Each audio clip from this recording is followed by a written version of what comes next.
আল্লাহ যে এই পৃথিবীতে আছে, এটা কিন্তু আমরা কেউ কোনোদিন মুসা নবী বাদে কেউ কি দেখছে এই পৃথিবীতে? যে কালকে আল্লাহ দেখলাম? ও ইকো হচ্ছে আচ্ছা। কালকে আল্লাহ দেখলাম ওই জায়গায়? যে আল্লাহ এসে সালাম দিল, "আসসালামু আলাইকুম।" তারপরে তো আমি বিশ্বাস করলাম। এটা নবী স্পেশাল লোক ছাড়া কারো কি এইখানে কেউ আছে নাকি যে আল্লাহ দেখছে? হাত উঁচু করেন তো কেউ আল্লাহ দেখছে এরকম আছে? নোবডি। একটা জিনিস আমরা দেখি না, তখন আমাদের মাথায় আসে যে আসলে এটা আছে না নাই, এটা সত্যি না মিথ্যা? এটা আসলে একটা প্রশ্ন আসে। আচ্ছা আপনারা কি জানেন যে এই জায়গাতে অনেক হচ্ছে যে ফেরেশতা আছে। বিশ্বাস করেন কিনা? করেন। দেখছেন কেউ ফেরেশতা দেখছেন? আচ্ছা। অনেক শয়তানও আছে। মানুষরূপী না, সত্যিকারের শয়তান আছে। তারা খুব খোঁচর-মোচর করতেছে যে থাকতে ভালো লাগতেছে না। দেখছেন কেউ শয়তান দেখছেন সরাসরি? নো। আচ্ছা জিন আছে না এখানে? কেউ কি দেখছেন? অনেকের মাথায় বোধহয় একটা প্রশ্ন যে এগুলা তো আমরা দেখতে পারি না। এটার কারণটা কি? অনেকের মাথায় একটা প্রশ্ন আসে না? যে জিন দেখি না, তারপরে ফেরেশতা দেখি না, শয়তানও দেখি না। এটার কি কোনো সায়েন্টিফিক ব্যাখ্যা আছে? আছে। শুনলে অবাক হয়ে যাবেন যে কি কন আপনি? সায়েন্টিফিক ব্যাখ্যা আছে? হ্যাঁ। আচ্ছা আপনারা যে দই দেখছেন না দই? আপনি কি জানেন দইয়ের মধ্যে এক রকমের ব্যাকটেরিয়া থাকে, যেটা আমার শরীরে গেলে খাবার হজমের প্রক্রিয়াটা খুব গতিশীল করে। খালি চোখে কেউ কি দেখতে পাইছেন যে ভাই এই ব্যাকটেরিয়া? দেখতে পাইছেন কেউ? নো। কিন্তু আমরা মাইক্রোস্কোপ দিয়ে যখন দেখি তখন বুঝতে পারি যে হ্যাঁ, এর ভিতরে এই ব্যাকটেরিয়াটা আছে। আল্লাহ এত সায়েন্টিফিক। আপনি চিন্তা করেন তো। সামনে একটা জিন আপনি দেখতে পাচ্ছেন। ১০ টা ফেরেশতা। আপনি হাঁটতে, চলতে ইতস্তত করবেন না? এই সামনে গেলে বোধহয় একটা ধাক্কা লেগে যাবে। এরকম হইতো না? আল্লাহ এমনভাবে ডিজাইন করছে, আমাদের দেখার একটা নির্দিষ্ট ক্যাপাসিটি আছে। নির্দিষ্ট একটা কি আছে? ক্যাপাসিটি। বিজ্ঞান এখন পর্যন্ত যেটুকু আবিষ্কার হয়েছে, সেইটাতে দেখা যায় টোটাল যে ১০০% তার মধ্যে আমাদের চোখ দেখতে পারে হাইয়েস্ট ৪% কত? কত? ৪ ৫ ও না ৪%। বাকি ৯৬% বিজ্ঞান বলতেছে আমরা দেখতে পারি না। কিন্তু বিজ্ঞান বলতেছে বাকি ৯৬% আছে। এবং যেটা আমরা দেখতে পাই না, আচ্ছা যেই জায়গাটা আমরা দেখি না সেটাকে কি আমরা আলো বলি না অন্ধকার? হ্যাঁ? অন্ধকার। অন্ধকারের একটা ভালো ইংলিশ হচ্ছে ডার্ক। অন্ধকারের একটা ভালো ইংলিশ কি? ডার্ক। এইজন্য যেই জিনিসটা এরকম দেখা যাচ্ছে না কিন্তু আছে, বিজ্ঞানীরা জানে। কিভাবে বের করছে সেটা আমরা আবিষ্কার করব ইনশাআল্লাহ। সেই জিনিসগুলোর একটা স্পেশাল তারা নাম দিয়েছে। Dark matter, dark energy. কি নাম বলেন তো? Dark matter, dark energy. আচ্ছা। আমরা দেখতে পাই কয় পার্সেন্ট? ৪%। আচ্ছা আপনি আমাকে বলেন তো, বিজ্ঞান বলতেছে আমরা দেখতে পাই মাত্র ৪, দেখতে পাই না ৯৫ থেকে ৯৬%। এটা তারা মানে। কিন্তু জিন আছে, ফেরেশতা আছে, তারপরে ওইটা শয়তান আছে। কোন বিজ্ঞানী কি আজ পর্যন্ত বলছে যে আমরা স্বীকার করে নিয়েছি জিন আছে, ফেরেশতা আছে, শয়তান আছে। কোন জায়গায় আর্টিকেল আসছে? আসে নাই। আচ্ছা। এখন প্রশ্ন হলো যে ভাইয়া বিজ্ঞানীরা তো এটা এখনো বলে নাই। আল্লাহ বলছে যে আছে। তাইলে আমরা কোনটা বিশ্বাস করব? কোনটা বিশ্বাস করব এই জায়গাটা আমরা আসবো। কিন্তু আমরা যুক্তি দিয়ে দেখব যে আসলে কোনটা বিশ্বাস করা উচিত। আচ্ছা আমাকে বলেন তো এই পৃথিবীটা মানে যে জায়গায় আমরা থাকি, এইটা তৈরি হয়েছে প্রায় ৪৫০ কোটি বছর আগে। কত বছর আগে? ৪৫০ কোটি বছর আগে। আচ্ছা।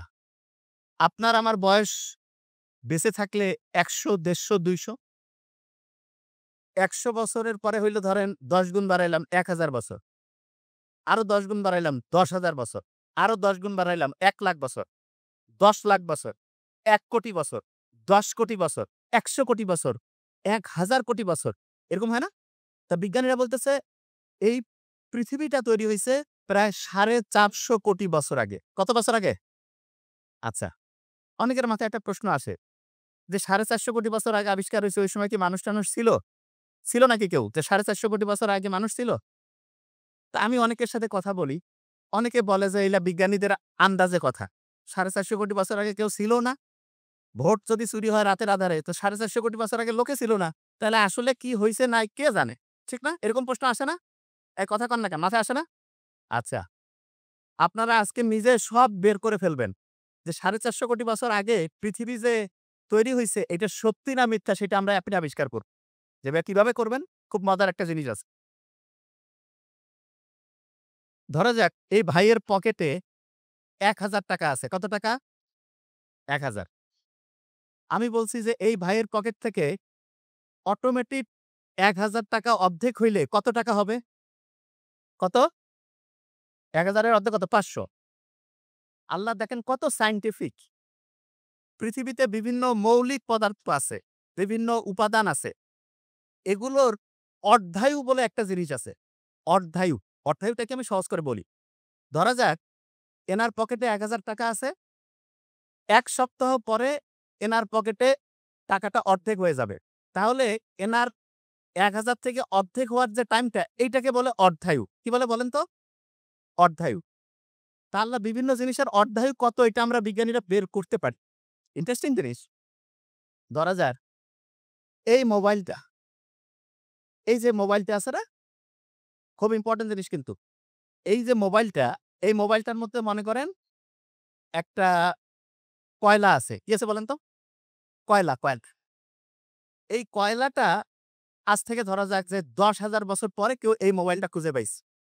খুঁজে পাওয়ার পরে ওই কয়লাটার বয়স যে ১০,০০০ বছর, এইটা বিজ্ঞানীরা বের করার জন্য একটা সিস্টেম ব্যবহার করে যেটার নাম হচ্ছে অর্ধায়ু। কি নাম বলেন তো? আচ্ছা আপনারা স্ত্রীকে অর্ধাঙ্গিনী বলে না? এইরকম শব্দটার সাথে অর্ধায়ু। কি নাম? অর্ধায়ু। আচ্ছা এবার শুনেন। খুব ইম্পোর্টেন্ট কিন্তু ধরবো আমি কিন্তু। আপনারা কি জানেন পৃথিবীর ১ম মানুষের নাম কি? আদম। এখানে আপনাদের আমি একটা বুদ্ধি শিখাই দিব। আপনারা বলেন তো এই যে আমরা যখন ছোটবেলায় লিখতাম, লেখার সময় ১ পৃষ্ঠায় লিখতেছি তার পরের পৃষ্ঠায় যাতে লেখাটা যায়, একটা পেপার ব্যবহার করতাম। কার্বন পেপার না? কি নাম? Carbon paper. ওই কার্বনের এই কার্বন যে সেইটাকে আমরা এখন থেকে বুঝার জন্য আদমের সাথে তুলনা করব। এটা কোন বইয়ে নাই। কিন্তু আমি যেটা করছি এটা মাথায় নেয়। কার্বনের সাথে কার তুলনা? এই কথা কন না কেন? আদম। এখনো মাথায় ঢুকে নাই, ঢুকবে। আচ্ছা আমাকে বলেন তো, একটা পুরুষ সর্বোচ্চ কয়টা বিয়ে করতে পারে? আমি বলছি না যে করতে হবে। কয়টা? ৪ টা। আচ্ছা আদমের সাথে যে স্ত্রী ছিলেন আদম আলাইহিস সালামের সাথে তার নাম কি ছিল? হাওয়া বানানটা বাংলা হ দিয়া না? হ দিয়ে একটা মৌলিক পদার্থ আছে হাইড্রোজেন। কি নাম? তাইলে কার্বন মানে আদম। আমি এখন থেকে যখন বলব বলতে হবে। কার্বন মানে কি? আদম। কার্বন মানে আদম। হাওয়া মানে হাইড্রোজেন। হাওয়া মানে কি? সায়েন্সের স্টুডেন্ট যারা একটু হাত উঁচু করবেন। একটা কার্বন সর্বোচ্চ কয়টা হাইড্রোজেন নিতে পারে? কয়টা? বিজ্ঞানীরা আবিষ্কার করছে। একটা কার্বন সর্বোচ্চ কয়টা নিতে পারে? ৪ টা। খুব ইম্পোর্টেন্ট জিনিস কিন্তু। আচ্ছা, যে জায়গায় ছিলাম। কার্বন যে আছে না, এর একটা টাইপ আছে। আপনার সহজ করে বুঝার জন্য। তার নাম হচ্ছে কার্বনের যে টাইপ। আচ্ছা বলেন তো এই যে চাঁদ ২৮ দিনে একটা সাইকেল পূরণ করে না চাঁদ। ২৮ এর অর্ধেক কত? কত? ১৪। কার্বনের ১৪ নামে একটা টাইপ আছে। আচ্ছা, আচ্ছা কার্বনের ১৪ যে আছে না? কার্বনের একটা টাইপ কার্বন ১৪ এইটার অর্ধায়ু। তার মানে এ যেই অবস্থায় ছিল তার অর্ধেক হইতে টাইম লাগে ৫,৭৩০ বছর। গড়ে আপনি ধরবেন ৬,০০০ বছর। কত? কত? আচ্ছা আমরা যদি ১০০ বছর বাঁচি আমাদের অর্ধায়ু কত? ৫০। একটা লোক ২০০ বছর বাঁচে তার অর্ধায়ু কত? কত? কার্বনের যে একটা টাইপ কার্বন ১৪ এইটার অর্ধায়ু প্রায় কত বছর? কত? ৬,০০০ বছর। মোহাম্মদ সাঃ কতদিন আগে পৃথিবী থেকে প্রায় বিদায় নিয়েছেন? কতদিন? ১,৫০০ বছর আগে। শুনেন আগে। খুব ইন্টারেস্টিং। কার্বনের অর্ধেক হইতে লাগতেছে ৬,০০০ বছর। এই মোবাইলটার মধ্যে আমরা একটা কার্বনের টুকরা পাইছি। কার্বনের টুকরা পেয়ে আমি দেখলাম যে এইটা ধরেন ১ম যখন ছিল তখন ছিল ১,০০০। তারপর আমি যখন মোবাইলটা পাইলাম তখন দেখি কার্বনের ওই জিনিসটা ৫০০ হয়ে আছে। তাহলে বলেন তো এটা অর্ধেকে পরিণত হইছে না? অর্ধেকে পরিণত হইছে। তার মানে ওই যে কার্বনটা ছিল কতদিন আগের থেকে ক্ষয় হওয়া শুরু হইছে? আপনারা তো অনেক ভালো বুঝছেন। কতদিন আগের থেকে? অনেকে যদি না বুঝেন আবার বুঝবেন। আমি একটু সহজ করে বলতেছি। যেকোনো একটা জিনিসের অর্ধায়ু তার মানে যেই টাইমে সে অর্ধেক হয়। যেই টাইমে কি হয়? অর্ধেক। কার্বন ১৪ এইটার অর্ধায়ু হচ্ছে প্রায় ৬,০০০ বছর। কত? এক্সাক্টলি ৫,৭৩০ কিন্তু প্রায় ৬,০০০। আচ্ছা এবার শুনেন। আপনার মনে হবে যে প্রায় ৬,০০০ বছর। তাই এইটা দিয়ে আমরা বের করতে পারি ৫০,০০০ বছর পর্যন্ত হিসাব বের করতে পারি। তাহলে অনেকের মাথায় একটা প্রশ্ন আসবে যে এই ৫০,০০০ বছর পর্যন্ত বের করি।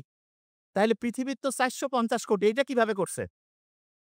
পারমাণবিক বোমা বানায় একটা মৌলকে ব্যবহার করে। তার নাম ইউরেনিয়াম। ওই যে 2nd পারসন ইউ আছে না? তার সাথে নাম ইউরেনিয়াম। নামটা বলেন তো কি নাম? ইউরেনিয়াম।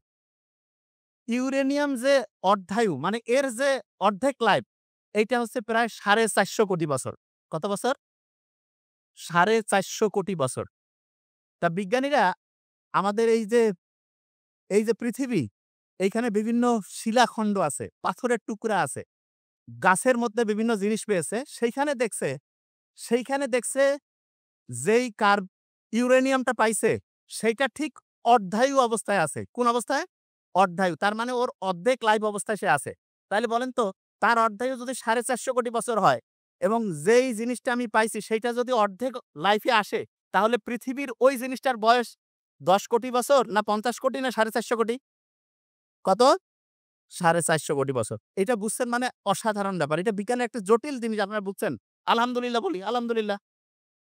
ব্রেইন তার মানে সবার খুব পরিষ্কার আছে। আমি টেস্ট করলাম যে ব্রেইনটা বুঝতে পারতেছে কিনা। কতটুক পর্যন্ত সায়েন্স আমরা বলব। আচ্ছা এবার শুনেন। কার্বন মানে কি? কার্বন মানে আদম। হাওয়া মানে হাইড্রোজেন। একটা কার্বন সর্বোচ্চ কয়টা হাইড্রোজেন নিতে পারে? ৪ টা। আচ্ছা এবার যে জায়গায় আমি ছিলাম। খুব ইম্পোর্টেন্ট। এই যে পৃথিবীটা, এই পৃথিবীটার চাইতে আমরা জানি যে সূর্য হচ্ছে ১৩ লক্ষ গুণ বড়। এটা সবাই জানে। এটা ওকে ফাইন।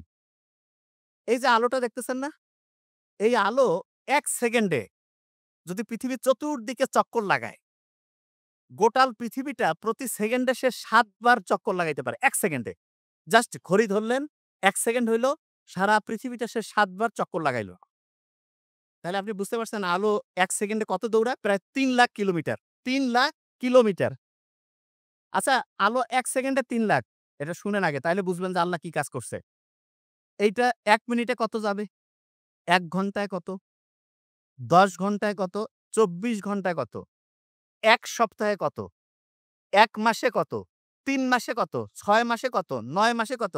১ বছরে আলো যখন এরকম দৌড়ায়, সেইটাকে বলে ১ আলোকবর্ষ। কি বলে বলেন? ১ আলোকবর্ষ। শোনেন খুব ইম্পোর্টেন্ট। এই যে আমাদের যে পৃথিবী, সূর্য যেই মিল্কি ওয়ে এর মধ্যে আছে, যেই ছায়াপথের মধ্যে আছে, এই ছায়াপথের এই পাশ থেকে এই পাশ, ধরেন যে আমি এইখানে আছি, এইখান থেকে ওইখানে আমার রাস্তাটা পার হইতে ধরেন ১০ মিনিট লাগবে। তা যেই আলো ১ সেকেন্ডে ৩,০০,০০০ কিলোমিটার দৌড়ায়, এইটা আমরা যে সৌরজগতে আছি, সেই সৌরজগতের এই পাশ থেকে এই পাশের আলো যাইতে বলেন তো কতক্ষণ টাইম লাগতে পারে? জাস্ট আমরা যে পৃথিবীর এই জায়গায় আছি, কতক্ষণ টাইম লাগতে পারে? কি ১ মাস লাগবে? ১ বছর? ১০ বছর? ১০০ বছর? ১,০০০ বছর? ১০,০০০ বছর? ১,০০,০০০ বছর লাগবে। আমরা যেই মিল্কি ওয়ে এর মধ্যে আছি, এইখানে আলো এক পাশ থেকে আরেক পাশে যাইতে লাগবে ১,০০,০০০ বছর। আপনার কি মাথায় ঢুকতেছে? যেই জায়গাটায় আমরা আছি মানে আপনার গ্রাম, এই গ্রামটা এই যে জায়গায় আমরা পৃথিবী সৌরজগৎ আছে এখানে ১,০০,০০০ বছর লাগবে এই জায়গা থেকে এই পাশ থেকে এই পাশে আলোর যাইতে। আচ্ছা যে কাউকে জিজ্ঞেস করি, এইরকম এই যে এটা এক পাশ থেকে আরেক পাশে আলোর যাইতে ১,০০,০০০ বছর লাগে। এইরকম কতগুলো গ্যালাক্সি, কতগুলো ছায়াপথ পৃথিবীতে থাকতে পারে? ১০০ টা হবে? ১,০০০, ১০,০০০, ১,০০,০০০, ১০,০০,০০০, ১,০০,০০,০০০, ১০,০০,০০,০০০, ১০০,০০,০০,০০০, ১,০০০,০০,০০,০০০, ১০,০০০,০০,০০,০০০, ১,০০,০০০,০০,০০০ শুনলে অবাক হয়ে যাবেন। এইরকম ২,০০,০০,০০,০০,০০০ ২,০০,০০,০০,০০০ গ্যালাক্সি ছায়াপথের সন্ধান বিজ্ঞানীরা পাইছে। এবং বিজ্ঞানীরা বলতেছে এইটা আমরা যেটা দেখছি তার সামান্যতম অংশ মাত্র। সামান্যতম। এই সামান্যতম অংশের ব্যাখ্যা যখন আপনি দেখবেন মাথা-টাথা সব যে ভাই আমরা তাইলে দুনিয়ায় কোন জায়গায় বসে আছি? ২ হাত জমি নিয়ে মারামারি। হ্যাঁ, ৫০০ বিঘা জমি, ১,০০০ বিঘা। ভাই আপনি এক ফোঁটা পানিও না। নাথিং। তাইলে আল্লাহ কি বানাইছে এটুকু বুঝতে পারছেন তো? আচ্ছা, এবার দেখেন ইন্টারেস্টিং জিনিস। এবার দেখেন একটা ইন্টারেস্টিং জিনিস। আচ্ছা আপনি চিন্তা করেন তো, আল্লাহ এরকম পাওয়ারফুল আল্লাহ, এত যার সাম্রাজ্য, উনি একটা চিঠি লিখতেছেন। ধরেন যে একটা বই লিখতেছেন এবং সেই বইটা কোন প্রেসে ছাপায় নাই। উপর থেকে শুনেন আগে মন দিয়া। এখন আমরা যাচ্ছি। আল্লাহ কি বুঝছেন তো? একটু আইডিয়া হইছে। উনি হচ্ছে জিবরাইল আলাইহিস সালামের মাধ্যমে বিভিন্ন নবীদেরকে বিভিন্ন বই দিয়ে দিলেন। আসমানি কিতাব, আসমান থেকে আসছে। যেমন নীলখাতে যদি কোন বই বানায় বলে নীলখাত, যদি কোথাও অক্সফোর্ড থেকে ছাপায় যে অক্সফোর্ড ইউনিভার্সিটির প্রেস থেকে বের হইছে। তো এটা আসমানি কিতাব। এইরকম ধরেন যে যত আসমানি কিতাব আছে তার মধ্যে আমরা একটা নিয়ে শুধু আলোচনা করি সেটা হচ্ছে কোরআন। এই কোরআনটা আল্লাহ যে লিখছে, আপনি চিন্তা করেন যে এরকম পাওয়ারফুল হবে, তিনি যেই জিনিসটা লিখবেন সেটা কি আপনার আমার মতন হবে? এটার মধ্যে তো এমন কিছু জিনিস দেওয়া লাগবে যেটা অন্য কেউ চিন্তার মধ্যে আনতে পারবে না। কিরকম? কোরআনের মধ্যে আল্লাহ ২ জনের তৈরি হওয়াকে, ২ জনের সৃষ্টি হওয়াতে একটা মিল রাখছেন। তার মধ্যে একজন হচ্ছে ১ম যে মানুষ, কার্বন কি নাম? আদম। আরেকজন আছে যেটা হচ্ছে ঈসা নবী, ঈসা আলাইহিস সালাম। তাইলে আল্লাহ কোরআনের মধ্যে এই ২ বিজ্ঞানীর তৈরি হওয়াটা আল্লাহ ভিন্নভাবে হইছে এইটা বলছে। এই ২ নবীর তৈরি হওয়াটা আল্লাহ বলছে ভিন্নভাবে। ২ নবীর তৈরি হওয়াটা কিভাবে হয়েছে? ভিন্নভাবে। আদম আলাইহিস সালাম, ঈসা আলাইহিস সালাম ২ জন ভিন্নভাবে তৈরি হয়েছে। আপনি যে অবাক হবেন, কোরআনে আদম এবং ঈসা এই ২ জনের কথাই ২৫ বার করে আসছে। কতবার? বুঝেন নাই? আচ্ছা। আচ্ছা বলেন তো আদম আলাইহিস সালামকে যে আল্লাহ তৈরি করছে, আদম আলাইহিস সালামের কোন বাবা, মা কেউ আছে? আছে? আল্লাহ ফু দিলেন সেখান থেকে আদম নবী মানে মাটি থেকে সেখান থেকে হচ্ছে জান আসলো, রূহ ফুঁকে দিলেন তারপরে হচ্ছে আদম চলে আসলো। ঈসা নবী আমরা জানি যে উনার মরিয়মের শরীরে পেয়েছি। বিবি মরিয়ম আলাইহিস সালামের শরীরে। ঈসা আলাইহিস সালামের বাবার নাম কেউ জানে? আছে? তাহলে দেখেন তো আদম যেভাবে তৈরি হয়েছে ঈসা এইভাবে তৈরি না? ইন্টারেস্টিং জিনিস। এই যে আমাদের শরীরের একটা দেহের অংশ নিয়ে, দেহের একটা অংশ নিলাম। নিয়ে যদি আমি একটা মানুষ তৈরি করি, এইটাকে বিজ্ঞানের ভাষায় বলে ক্লোনিং বলে। কি বলে বলেন তো? কি বলে? ক্লোনিং। আচ্ছা, থামেন আগে। আচ্ছা বলেন তো, এই যে আমাদের শরীর থেকে একটা কোষ নিল, নিয়ে আমাদের শরীর থেকে নিয়ে ধরেন যে আমার শরীর থেকে নিল। নিয়ে যদি একটা মানুষ বানায় ঠিক আমার মতো হবে। ঠিক আমার চেহারা। এবং এই জিনিসটাকে বিজ্ঞানীরা বলে ক্লোনিং। কি বলে? ক্লোনিং। ক দিয়া নামটা বলেন তো কি? Cloning, cloning. ওই যে কয় না ক্লোন মোবাইল মানে মোবাইলের নকল এরকম ক্লোনিং। তা আমি যখন মেডিকেল কলেজে পড়তাম, আমার বড় ভাই একবার বলতেছে, "নাবিল, মানুষ তো মানুষকে বানায় ফেলছে।" কিভাবে? যে এই যে ক্লোনিং করে দেখো যে একজনের শরীর থেকে একটা দেহকোষ নিল, ঠিক ঐরকম একটা লোক বানায় ফেলল। চিন্তা করেন কিন্তু এটা কিন্তু মানুষ এখন পারে। তা আমি অনেকটা বললাম যে, "ভাই দেখেন, আল্লাহ কিন্তু মানুষের শুরুটাই করছে ক্লোনিং দিয়ে।" বলছে, "কিরকম?" দেখেন আল্লাহ ক্লোনিং করল কিরকম করে? দেখেন খুব ইন্টারেস্টিং। আল্লাহ একটা শরীরের যেকোনো একটা অংশ নিল, ফু দিল, আদম হইল। মরিয়ম যে বিবি মরিয়ম তার শরীরে একটা ফু দিল, সেখানে ঈসা নবী হইল। আচ্ছা ইন্টারেস্টিং জিনিস। এখানে আমি একটা জিনিস বলি আগে। এখানে একটা জিনিস বুঝতে পারেনি। হাওয়া আলাইহিস সালাম যে আছে না হাওয়া, হাওয়া নবী। আর কি বলে? কি বলছি আমি? হাওয়া নবী বলছি। আদম আলাইহিস সালামের যে স্ত্রী হাওয়া, ওনাকে তৈরি করা হয়েছে কিসের উপর ভিত্তি করে? আদম আলাইহিস সালামের শরীরের একটা অংশ থেকে হাওয়াকে তৈরি করছে না? আর বিবি মরিয়ম ওনার শরীরের একটা অংশ থেকে তৈরি করছে ঈসা আলাইহিস সালাম। আমরা যদি এখানে যেকোনো একটা পুরুষের শরীর থেকে একটা অংশ নেই, নিয়ে যদি একটা মানুষ বানায় ফেলি, সেই মানুষটা ঠিক যার শরীর থেকে নিয়েছি ঐরকম হবে। একটা মেয়ের শরীর থেকে যদি নেই তাহলে ওই যেই নতুন মানুষটা তৈরি হবে ঠিক ওই মেয়েটার মতো হবে। তার মানে আমার শরীর থেকে নিলে ঠিক আমার মতো, ওই নোবেলের শরীর থেকে নিলে ঠিক নোবেলের মতো। তার মানে যার মতো নিব ঠিক সেইরকম। আচ্ছা বলেন তো আমাকে, আদম আলাইহিস সালামের শরীর থেকে আদম আলাইহিস সালামের শরীর থেকে যে ক্লোনিং করে যিনি তৈরি হইলেন, হাওয়া, উনি কি নারী না পুরুষ? নারী। বিজ্ঞানীরা বলতেছে ক্লোনিং এর মূল শর্ত যেই রকম পুরুষ ঠিক ওই রকম হবে।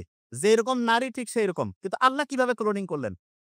পুরুষের শরীর থেকে একটা অংশ নিলেন, নিয়ে ক্লোনিং করে বানাইলেন নারী। বিজ্ঞানীরা বলতে পারে এটা আল্লাহ একবার করছে। আল্লাহ আরেকবার ইন্টারেস্টিং একটা জিনিস করল। সেটা কি? বিবি মরিয়ম আলাইহিস সালাম, বিবি মরিয়ম উনার শরীরের ক্লোনিং করল। করে নারী থেকে ওইখানে উনার শরীরে কাকে বানাইলো? ঈসা নবী। নারী থেকে বানাইলো পুরুষ। বিজ্ঞানীরা যত আবিষ্কার করছে এখনো খুঁজেই পাচ্ছে না যে পুরুষের ক্লোনিং করে নারী, নারীর ক্লোনিং করে পুরুষ এটা হইতে পারে। বিজ্ঞানের কোন সূত্র এখানে কাজ করে না। তার মানে আল্লাহ যে মানুষকে বলছে যে সামান্যতম জ্ঞানের অধিকারী করে তোমাকে বানাইছি। এইটার প্রমাণ কি আপনারা এখানে বুঝতে পারতেছেন? এইটুকু বুঝতে পারছেন? আচ্ছা।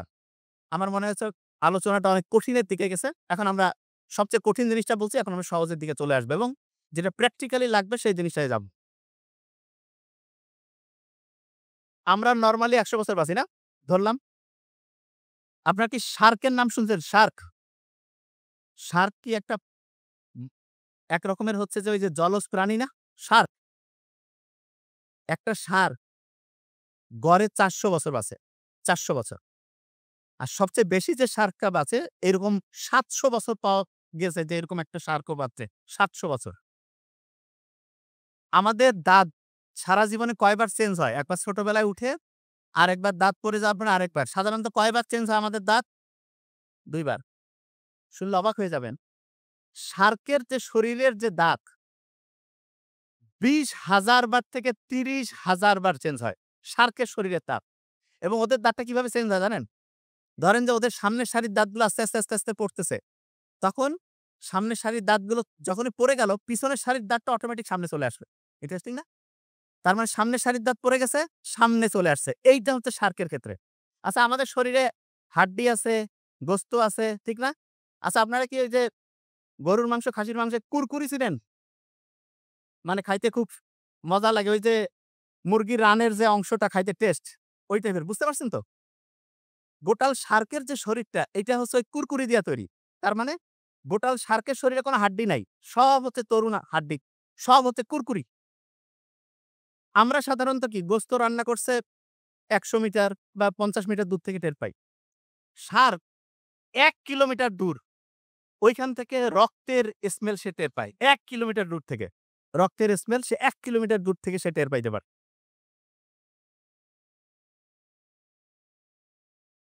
সমুদ্রের মধ্যে নীল তিমি থাকে না? আচ্ছা বলেন তো নীল তিমি কি মাছ না স্তন্যপায়ী প্রাণী? স্তন্যপায়ী। একটা নীল তিমি একবার যখন বাচ্চাকে দুধ খাওয়ায়, ২০০ থেকে ৩০০ লিটারের মতো দুধ খাওয়ায়।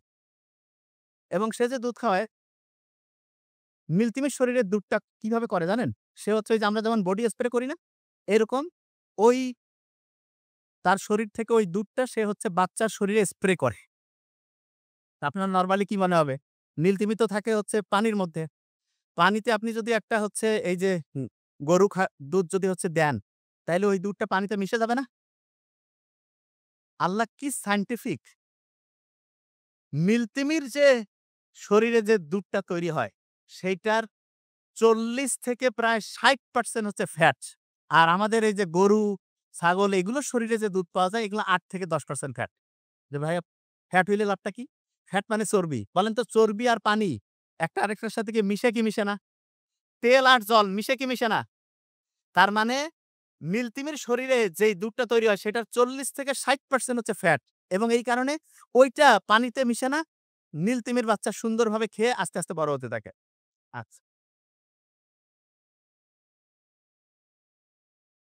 এখানে যারা আমরা আছি, এখানে যারা আছি, প্রত্যেকের শরীর থেকে একটা রশ্মি নির্গত হয়। রশ্মি। আমাদের শরীর থেকে যে রশ্মিটা নির্গত হয় সেটার একটা স্পেশাল নাম আছে। টিআইআর। কি নাম বলেন তো? বলেন? টিআইআর একটা রশ্মি নির্গত হয়। আচ্ছা, চাঁদ যে আল্লাহর নবী যখন দ্বিখণ্ডিত করছেন, রশ্মি মানে হচ্ছে তার মধ্যে একটা শক্তি আছে, শক্তি। চাঁদ যখন আল্লাহর নবী দ্বিখণ্ডিত করছেন, তখন নফল নামাজ পড়লেন, আল্লাহর কাছে চাইলেন। চাঁদের দিকে এরকম করে একটা অঙ্গুলি নির্দেশ করলেন না? আচ্ছা অঙ্গুলি যখন নির্দেশ করছে, ওইখানে কিন্তু আল্লাহ কিভাবে করছে এটা আল্লাহই জানেন। কিন্তু আমরা এখন বিজ্ঞান বুঝতে পারি এইটুক। যে আমাদের শরীর থেকে প্রতি মুহূর্তে রশ্মি নির্গত হচ্ছে এবং সেই রশ্মির একটা শক্তি আছে।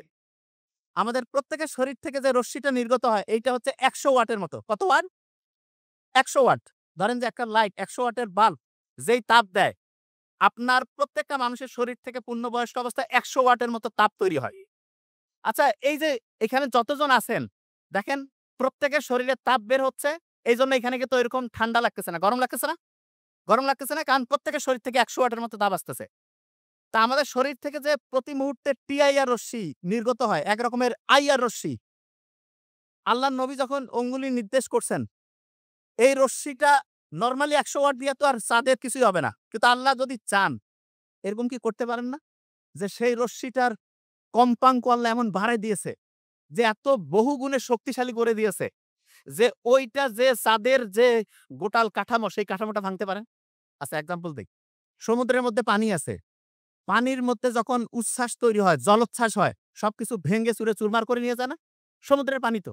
তা আল্লাহ যদি চান যে মোহাম্মদ সাল্লাল্লাহু আলাইহি ওয়াসাল্লামের প্রত্যেকের শরীর থেকে বের হয় একটা রশ্মি। তা মোহাম্মদ সাল্লাল্লাহু আলাইহি ওয়াসাল্লাম ওই সময় যখন অঙ্গুলি নির্দেশ করলেন, আল্লাহ যদি চান ওইটা তো লক্ষ, লক্ষ কোটি, কোটি গুণ বাড়ায় দিয়ে ওই যে শক্তি, সেই শক্তি দিয়ে বহুগুণ বাড়াইতে হবে। ইচ্ছে করলে কিন্তু আল্লাহ ওই চাঁদকেও দ্বিখণ্ডিত করতে পারেন। আল্লাহু আকবার বলবেন না? সূর্য যে আছে না সূর্য, প্রতি সেকেন্ডে প্রায় ৬০০ মিলিয়নের মতো করে জ্বালানি সে খরচ করতেছে। ৬০০ মিলিয়ন। ৬০০ মিলিয়ন টন জ্বালানি সে খরচ করতেছে। এবং সেইটার যে শক্তি সেইটা দিয়ে আমরা কি সারা দুনিয়ার সবাই দেখা যাচ্ছে শরীরকে গরম করতেছি, রোগ প্রতিরোধ ব্যবস্থার সাথে ফাইট করতেছি, এই জিনিসটা হচ্ছে। তা আমি যে জিনিসটা ১ম এ বোঝানোর চেষ্টা করছি যে আমাদের আল্লাহর কোয়ালিটি, আল্লাহর শক্তি সম্বন্ধে সামান্য কিছু জিনিস দিয়ে আমরা এক্সাম্পল দিয়ে মিলাইছি। এখন আমরা প্রত্যেকে চাই যে আমাদের লাইফটা যাতে খুব প্রোডাক্টিভ হয়, ঠিক না? প্রোডাক্টিভ লাইফ এর জন্য কয়েকটা ফর্মুলা বলব। এই কয়েকটা ফর্মুলার সাথে, সাথে লিখব খুব দ্রুত। বলেন তো ইসলামী দিনটা শুরু হয় কি ফজর থেকে না মাগরিব থেকে? প্রত্যেকটা দিন আমরা শুরু করব মাগরিব থেকে। কি থেকে বলেন তো? মাগরিব। মাগরিব থেকে প্রত্যেকটা দিন শুরু হবে। তার মানে প্রত্যেকদিন মাগরিবের নামাজের পরে রুটিন করব। তারপরের দিন মাগরিব পর্যন্ত রুটিনটা থাকবে প্রত্যেকদিন। দ্বিতীয় হচ্ছে প্রত্যেকদিন ৪ থেকে ৫ টা ঘন্টা টাইম ব্লক করব যে এই টাইম এটা, এই টাইম এটা, এই টাইম এটা পড়ব। এবং মাথায় রাখতে হবে একটানা পড়ব না। প্রত্যেক ঘন্টায় সর্বোচ্চ ২০ মিনিট থেকে ২৫ মিনিট একটানা পড়ব। এরকম প্রত্যেক ঘন্টায় মিনিমাম ২ টা সেকশন, ২ টা আলাদা ভাগ করে পড়ব। এবং যখন আমরা পড়ব, পড়ার সময় একটা মৌলিক বুদ্ধি মাথায় রাখবো। সেটা কি? আমরা যখন পড়তেছি না, পড়ার সময় বাম হাতটা মুষ্টি করে ধরেন তো, মুষ্টি করে ধরেন। বাম হাতটা মুষ্টি করে ধরবো যখন আমরা পড়বো একটা জিনিস। যখন আমি রিভিশন দিব তখন বাম হাতটা মুষ্টিটা ছেড়ে দিলাম, ডান হাতটা মুষ্টি করে ধরবো। রিভিশন দেওয়ার সময় কোনটা? ডাইন হাত মুষ্টি করে ধরবো রিভিশনের সময়। খেয়াল থাকবে? রাতে ঘুমানোর আগে রিভিশন, সকালে ঘুম থেকে উঠে রিভিশন। প্রত্যেক ঘন্টায় বুক ভরে একটু শ্বাস নেন।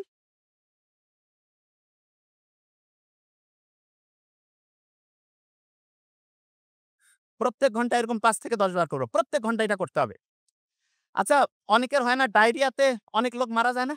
শোনেন, ডায়রিয়া যখন হয় তখন একটা কোষের সাথে আরেকটা কোষের কথা বলা বন্ধ হয়ে যায়, কানেকশন নষ্ট হয়ে যায়।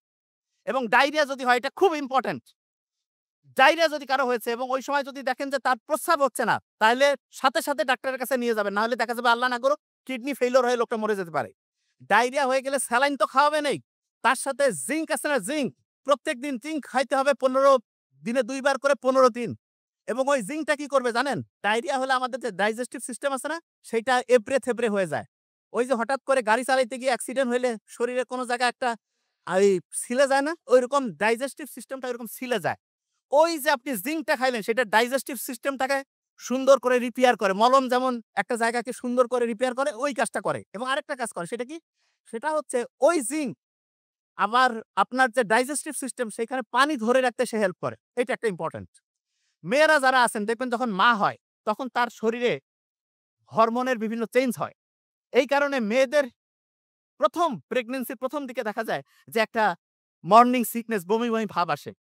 তা বিজ্ঞানীরা আমেরিকা, ইউরোপে থ্যালিডোমাইড নামে একটা ড্রাগ বের করল। যেটা মিরাকল। কি করে? মেয়েদের মর্নিং সিকনেস নষ্ট করে দেয়। মানে মর্নিং সিকনেস এর প্রবলেমটা দূর করে দেয়। ওই ওষুধ খেতে গিয়ে দেখা গিয়েছে ১০,০০০ এর মতো বাচ্চা তাদের হচ্ছে ব্রেইনের ডেভেলপমেন্ট এ সমস্যা হয়েছে। এবং ১০,০০০ এর বেশি বাচ্চা কারো হাত, কারো পা, ঠোঁট এগুলোর বিভিন্ন অঙ্গের সমস্যা নিয়ে পরবর্তীতে প্রতিবন্ধী হয়ে চ্যালেঞ্জড বাচ্চা হয়ে পৃথিবীতে আসছে। এইজন্য মায়ের গর্ভে যখন বাচ্চা থাকে আন্দাজে কোন ওষুধ খাবেন না। খুবই ইমানদার ডাক্তার দেখে একেবারে বুঝে শুনে। অনেক সময় মায়ের গর্ভে যখন বাচ্চা আসে তখন দেখা যায় যে ডায়াবেটিস হয়। কি করে? কয় যে ডায়াবেটিস হইছে এই সময় মুখে ওষুধ খাবে। নো! মায়ের গর্ভে যখন বাচ্চা ওই সময় ডায়াবেটিস হইলে ইনসুলিন তাকে শরীরে দিতে হবে। কারণ ইনসুলিনটা বাচ্চার কোনো ক্ষতি করবে না। মায়ের গর্ভে যখন বাচ্চা কিন্তু ওই সময় যে ওষুধ খায়, ওই ওষুধ সরাসরি বাচ্চার শরীরের তার ব্রেইন, লিভার, কিডনি ধ্বংস করে দিতে পারে।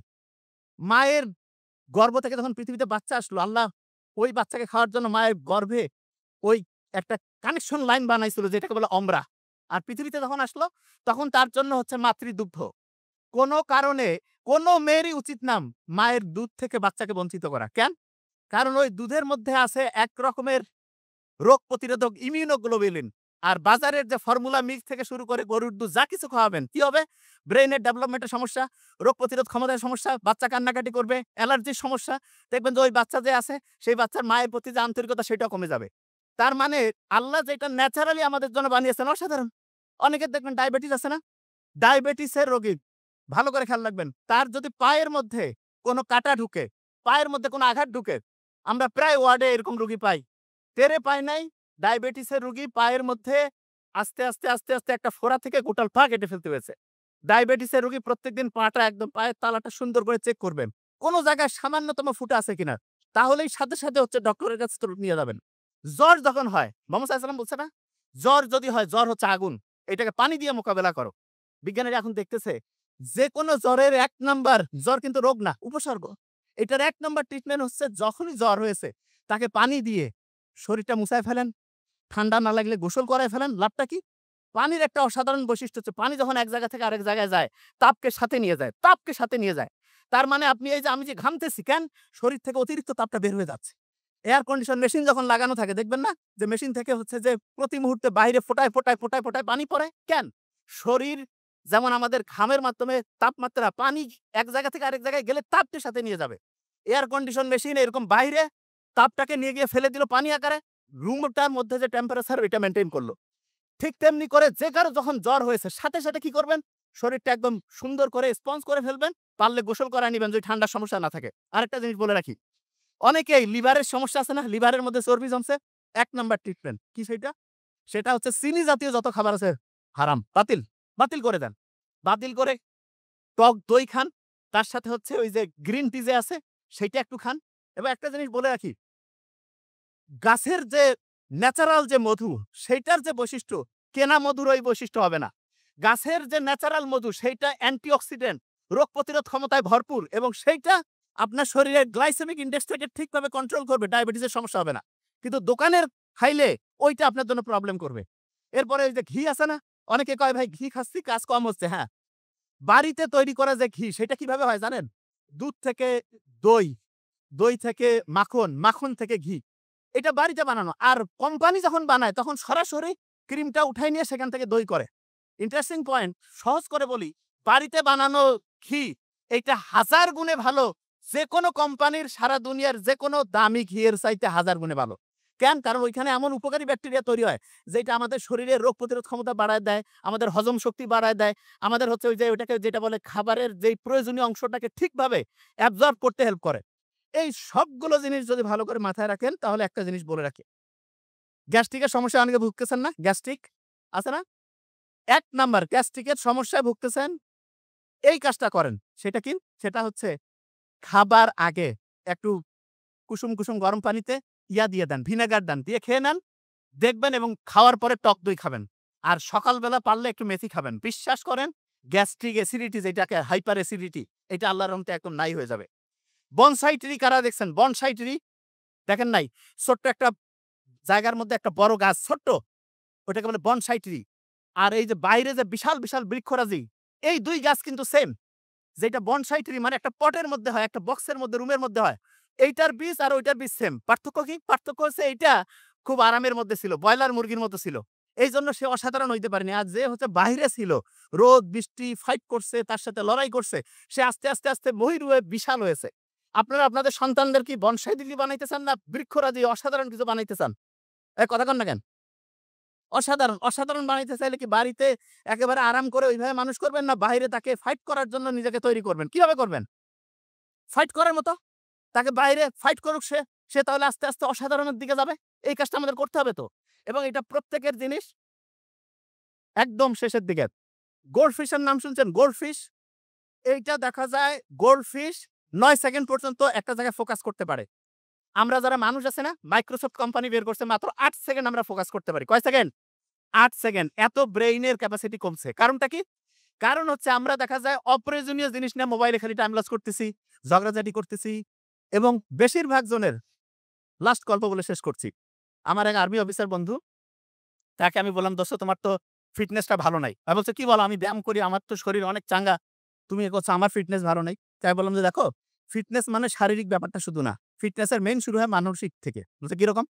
আমি বললাম, "তুমি দেখতেছি অন্যদের সাথে যে কথায়, কথায় গরম হচ্ছ, মেজাজটা বেশিরভাগ সময় দেখি খিটখিটা।" বলছে, "হ্যাঁ দোস্ত, বিভিন্ন প্রেশার হ্যান-ত্যান এটার জন্য।" আমি বললাম, "শোনো, ফিজিক্যাল ফিটনেস 20-25, মেন্টাল ফিটনেসটা ৭৫-৮০। মেন্টাল ফিটনেস যদি কারো খারাপ হয়, তাহলে তার শারীরিকভাবে সে যেই রকমই থাক অসাধারণ কিছু করতে পারবে না। মেন্টাল ফিটনেসের ৫ টা সবচেয়ে খারাপ জিনিস। ১ নম্বরে রাগ। রাগ যদি কেউ হয় তার মেন্টাল ফিটনেস শেষ। মোহাম্মদ সাঃ হচ্ছে রাগ হচ্ছে কিসের মতো? আগুনের মতো। আগুন যেমন ভালো মানে ওই যে লোহা-টোহা সব ধ্বংস করে দেয়, লাঠি ধ্বংস করে দেয়। ঠিক তেমনি করে ভালো আমলকে ধ্বংস করে দেয় রাগ। রাগ হইলে ব্রেইনের প্রিফ্রন্টাল কর্টেক্স, হিপ্পোক্যাম্পাস কাজ করে না। তখন দেখা যাবে কি মাথা গরম হয়ে গেছে। একজনকে হঠাৎ করে একটা কথা বলতেন, সারা জীবন এটার জন্য আফসোস। এরপরে দেখবেন অনেক লোক আছে না অন্যকে খালি দোষারোপ করে যে, "ভাই এর জন্য হয় নাই।" এইটা ব্রেইনের জন্য আরেকটা হচ্ছে যে ফিটনেসের খারাপ জিনিস। অনেকে দেখবেন খালি যেকোনো বিষয় নিয়ে কমপ্লেইন করে। এটা খারাপ একটা জিনিস। আরেকটা কি? পড়তে বসতেছে, ওয়াইফ বলতেছে, "আমি ৫ মিনিট একটু মোবাইলে ঘুরে আসি। ১০ মিনিট বন্ধুর সাথে গল্প করি, ৫ মিনিট একটু আড্ডা দেই।" এইটা হচ্ছে ডিস্ট্রাকশন। এইটা ব্রেইনের জন্য, ফিটনেসের জন্য খারাপ। আরেকটা কি? ইগো, অহংকার। অনেকে পায় না? "হ্যাঁ ভাই আমি অমুক, ওরটা কেন শুনি লাগবে, ওরটা কেন দেখি লাগবে?" এরকম বলে কিন্তু। ইগো, অহংকার। আল্লাহ বলছে, "অহংকার হচ্ছে আমার চাদর।" যে ব্যক্তি অহংকার করে সে আমি আল্লাহর চাদর নিয়ে টানাটানি করে। এইটা থেকে বিরত থাকতে হবে। আমরা যারা এখানে আছি আমাদের শরীর কি মাটি থেকে তৈরি না? কোথা থেকে তৈরি হয়েছে? মাটি। শোনেন, মাটি দুর্বল হয়েছে এইজন্য মানুষ দুর্বল হয়েছে। আমরা এখন মাটির থালাতে বাসায় কারা, কারা খাই? হাত উঁচু করেন তো। মাটির পাত্রে কারা, কারা খাই? ২-৪ টা। এতগুলোর মধ্যে ২-৪ টা। Very nice, very nice. আচ্ছা, মাটির মাটির হচ্ছে প্লেটে কারা, কারা খাই? মাটির ইয়াতে কারা, কারা রান্না করি? শুনেন, ব্রেইন যদি ১ নাম্বার করতে চান, মাটির সবকিছু করেন। যে ভাইয়া কিরকম? ছোট বাচ্চাকে মাটিতে গড়াগড়ি করান। এই যে ফর্মুলা মিল্ক যে আছে, এই যে বাজারের যে, ওইটার মধ্যে আয়রন কম থাকে, বাচ্চার রোগ প্রতিরোধ ক্ষমতা কম, ফাইট করতে পারে না। বাচ্চা আস্তে, আস্তে ধ্বংসের দিকে আগায় যায়। তাইলে এগুলো থেকে বাঁচার পদ্ধতি কি? মাটির সাথে যান। প্রত্যেকদিন মাটিতে হাঁটাহাঁটি করেন। বাচ্চাকে মাটিতে ফেলে দেন। অনেকে কোটিপতির ছেলেমেয়ে কয়, "বাচ্চাকে আমি ননির পুতুল বানাবো।" শেষ। বনসাই ট্রি হবে। যদি অসাধারণ বানাইতে চান তাকে বাইরে রাখেন। মাটিতে রাখেন, রোদে রাখেন, বৃষ্টিতে রাখেন। ফাইট করবে, রোগ প্রতিরোধ ক্ষমতা বাড়বে, অসাধারণ বাচ্চা তৈরি হবে। বুঝতে পারছেন? আর সবসময় মুভমেন্টের মধ্যে থাকবেন। মুভমেন্ট। মুভমেন্ট হইলে হয় কি? ব্রেইন থেকে একটা জিনিস তৈরি হয়। Brain derived neurotrophic factor. এইটা যখন তৈরি হবে, তখন আপনার ব্রেইনটা খুশি লাগবে। এই যে যারা বাউল সংগীত আছে না? গাঁজা খায়। গাঁজা খাইলে তার ওইখানে ও একটা আলাদা রাজ্য তৈরি হয়। ওই রাজ্যে সে রাজা, ওই রাজ্যে সে হচ্ছে মন্ত্রী। সে ঘুরতেছে, ফিরতেছে, কি করছে? আল্লাহকে উল্টাপাল্টা কথা বলতেছে। পাগলা। মেইন পাগল। এবং যারা গাঁজাখোর, বাউলের গ্রুপ, এদের কাউকে কোন রকমের লাইসেন্স দেওয়া উচিত না। লাইসেন্স পাওয়ার একটা মূল শর্ত কোন ড্রাগের সাথে অ্যাডিক্টেড থাকাই যাবে না। এই জিনিসটা সবচেয়ে গুরুত্বপূর্ণ। ঠিক আছে? আর স্টুডেন্ট যারা আছো, লাস্ট, তোমাদের জীবনে ৩ রকমের বন্ধু পাবা। কিছু বন্ধু হচ্ছে গাছের পাতার মতো। সুসময়ে আসলো, দুঃসময়ে নাই কি। কিছু বন্ধু আছে ওই কাণ্ডের মতো। একটু কষ্ট হইলে থাকবে, খুব বেশি কষ্ট হইলে পালাবে। আর কিছু বন্ধু আছে রুট, মূলের মতো। এই বন্ধু কারা? আব্বা-আম্মা, ভাই-বোন। এরা হচ্ছে তোমার জীবনের সত্যিকারের বন্ধু। এদের সাথে যদি তোমার কানেকশন হয়, তোমার জীবনটা অসাধারণ হবে। Thank you so much. আসসালামু আলাইকুম।